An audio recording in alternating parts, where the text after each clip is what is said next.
¿Alguna vez nos hemos parado a pensar por qué actuamos como lo hacemos cuando estamos en grupo? Es fascinante. Parece que hay unas reglas invisibles que guían nuestras interacciones, como una especie de plano maestro de nuestra vida social. Pues bien, hoy vamos a desvelar ese plano. Vamos a emprender un viaje visual para entender esas dinámicas que nos definen. Y como todo buen viaje, este tiene un punto de partida y un destino. Empieza en lo más íntimo, en el ser, y desde ahí se va expandiendo hasta llegar a los grandes sistemas que organizan toda la sociedad. Es un recorrido para entender cómo una persona se integra y acaba formando parte de algo mucho, mucho más grande.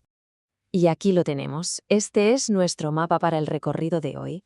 Fijaos, empezamos en el núcleo, en el individuo. De ahí nos expandiremos al entorno más cercano. Luego exploraremos esa zona de tensión, la del conflicto entre grupos, para terminar en el sistema macro, que es donde ya se definen la conducta colectiva y las redes de la comunidad. Vamos a ello. Muy bien, pues empecemos por el principio de todo. ¿Cómo se construye nuestro yo social? ¿Cuáles son, por así decirlo, los cimientos de nuestra identidad? A ver, lo interesante de esta fórmula es que rompe con una idea muy simple. El desarrollo humano no es solo crecer físicamente, no es solo hacerse más grande. Es una suma de tres cosas. El crecimiento, que es cuantitativo, la maduración, que es cualitativa, y esto es crucial, el aprendizaje. Este último, la forma en que asimilamos el entorno, es la pieza que nos conecta de verdad con la sociedad. Solo cuando se dan las tres, tenemos un desarrollo completo.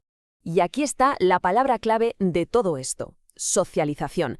Es, en el fondo, el puente que conecta nuestro mundo interior con el de fuera. Es ese proceso educativo, que a veces ni se nota, por el que dejamos de ser individuos aislados para ser miembros de una comunidad, asumiendo, claro, sus reglas del juego. Y claro, este proceso no sucede de golpe, ocurre en fases. Primero la primaria, en la infancia, que es muy afectiva y centrada en la familia. Luego la secundaria, que nos mete de lleno en la escuela, el trabajo, con normas más colectivas. Y ojo a la terciaria, que es fascinante. Suele darse en la vejez o en momentos de crisis y puede implicar un desaprendizaje, o sea, un proceso activo para sustituir normas que ya no nos valen. Esto lo que demuestra de una forma muy clara es que nuestra imagen, la que tenemos de nosotros mismos, eso que llamamos autoconcepto, no es algo fijo, ¿qué va? Es un diálogo constante. La familia nos da las primeras bases, pero luego llegan los compañeros, la escuela, los medios, y todo eso amplía y a veces hasta desafía esa primera imagen. Sin esa interacción, nos quedaríamos con una visión muy egocéntrica del mundo. Venga, seguimos avanzando. Una vez que el yo está más o menos construido, ¿qué pasa cuando nos juntamos con otros? Porque aquí es donde entran en juego unas fuerzas potentísimas. Para entender esto, podemos usar como dos lentes distintas. Por un lado, la psicología social, que pone el foco en el individuo dentro del grupo, cómo el entorno le influye.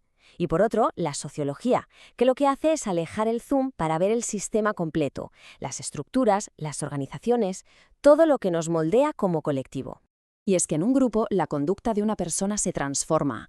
Puede surgir el conformismo, eso de ceder a la presión del resto, o la obediencia ciega a una figura de autoridad. A veces, la simple multitud provoca un contagio de emociones. Y en los casos más extremos, se llega a la desindividuación. El anonimato del grupo hace que la identidad personal y la responsabilidad se diluyan por completo. Pero, ¿qué pasa dentro de la mente en todo este proceso? Bueno, pues funciona como un motor interno. Primero, se observa algo.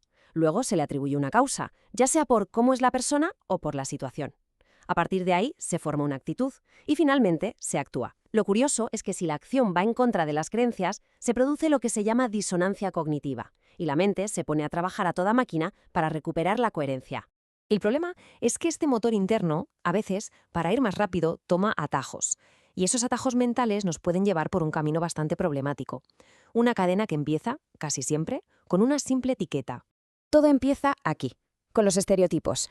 Son básicamente creencias simplificadas, etiquetas que nuestro cerebro usa para procesar la información a toda velocidad.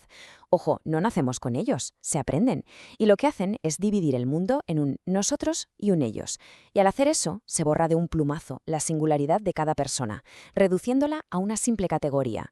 Y claro, ese atajo cognitivo puede acabar convirtiéndose en un prejuicio, una actitud ya cargada de emoción negativa. Pero el último eslabón, el más peligroso, es la discriminación. Aquí ya no hablamos de ideas, hablamos de conductas, de acciones injustas y sistemáticas que privan a ciertos grupos de sus derechos. Es el pensamiento convertido en daño real.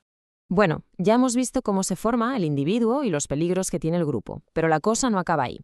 ¿Cómo podemos mejorar todo esto? La última parte de nuestro viaje explora precisamente eso, las herramientas para el cambio social.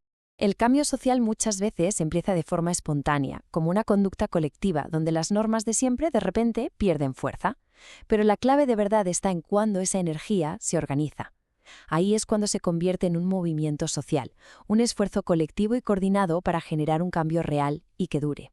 Y una herramienta fundamental para ese cambio es la persuasión, es decir, la capacidad de influir en el comportamiento de otros modificando sus actitudes. Y esto no es magia, se apoya en palancas psicológicas que son universales, como la reciprocidad, eso de tratar a los demás como nos tratan, la validación social, hacer lo que vemos que hacen otros, o el principio de autoridad. Y con esto llegamos al destino de nuestro viaje. El objetivo final de una intervención social que de verdad busque mejorar las cosas es crear esto, redes comunitarias, es decir, conexiones entre grupos y personas basadas en la solidaridad, en la cooperación, sin jerarquías, un tejido social que sea fuerte, plural y participativo. Y ya está, hemos recorrido el plano completo, desde cómo se desarrolla el yo hasta cómo se construyen comunidades más fuertes. La pregunta final en realidad es para la reflexión. Ahora que conocemos el mapa de todas estas dinámicas sociales, ¿cuál es el papel que juega cada cual en él?